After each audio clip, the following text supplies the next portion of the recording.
আজকে বুধবার বলেছিলাম যে দেখা হচ্ছে বুধবারে। চাম্পাহাটি ব্লগটা যখন শেষ করেছিলাম তখনই আপনাদেরকে বলেছিলাম। সোম মঙ্গলবার ব্লগ করিনি। আর যদিও আমি বুধবারে ব্লগটা আপনারা দেখতে পাবেন রবিবারে।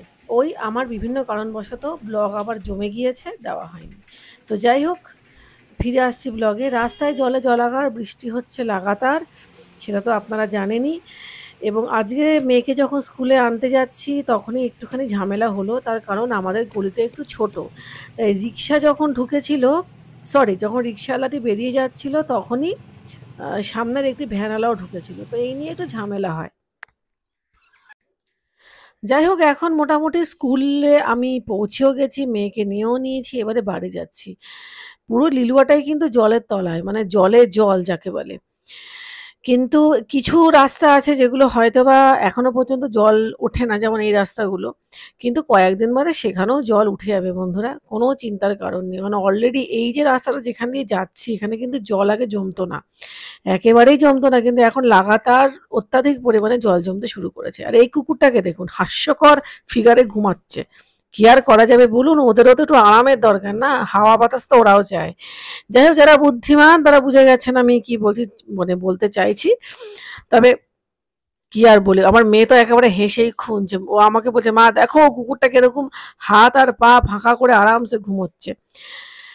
আমি আবার ওকে বললাম যে ওরে, ওর কি সুখ পেতে ইচ্ছা করে না?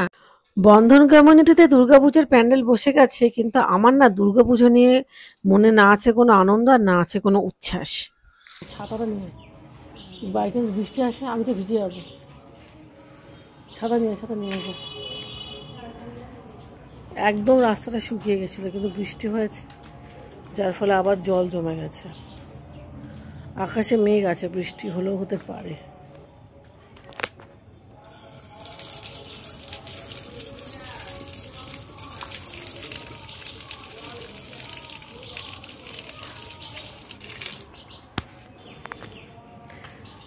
ঠিক আছে, চলুন তাহলে। নিয়ে আয় তুই ছাতা। এখন যাচ্ছি মেয়েকে টিউশন ক্লাসে দিতে।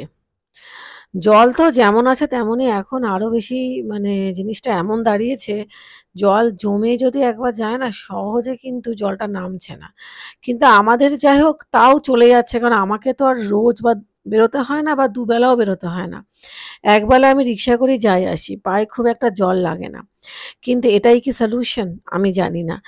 আমার কথা না হয় ছেড়েই দিলাম, কিন্তু যারা নিত্য দুবেলা করে জল পাড়াচ্ছে তাদের সত্যিই কিন্তু ক্ষতি শারীরিকভাবে, স্কিনের ক্ষতি হওয়ার সম্ভাবনা কিন্তু রয়েই যাচ্ছে।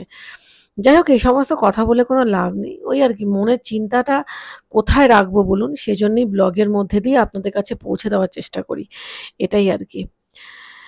তো যাই হোক বন্ধুরা, এখন এইভাবে করেই যাচ্ছি মেয়েকে পৌঁছে দিতে। কচু শাক, কচু শাক। কচু শাকগুলোকে দেখে খুবই লোভ হচ্ছিল, কারণ কচু শাক অনেকদিন খাই না। তো যাই হোক, কচু শাককে সাইডে রেখে ফিরে আসি ব্লগে। এখন মেয়েকে নিয়ে বাড়ি ফিরছি। রাস্তাটা বেশ অন্ধকার, তার কারণ ইলেকট্রিসিটির কিছু একটা প্রবলেম হয়েছে। আবার এইখানে আবার ইলেকট্রিসিটি আছে, কিন্তু বেশ কিছু রাস্তা ছিল যেখানে একটু প্রবলেমই ছিল।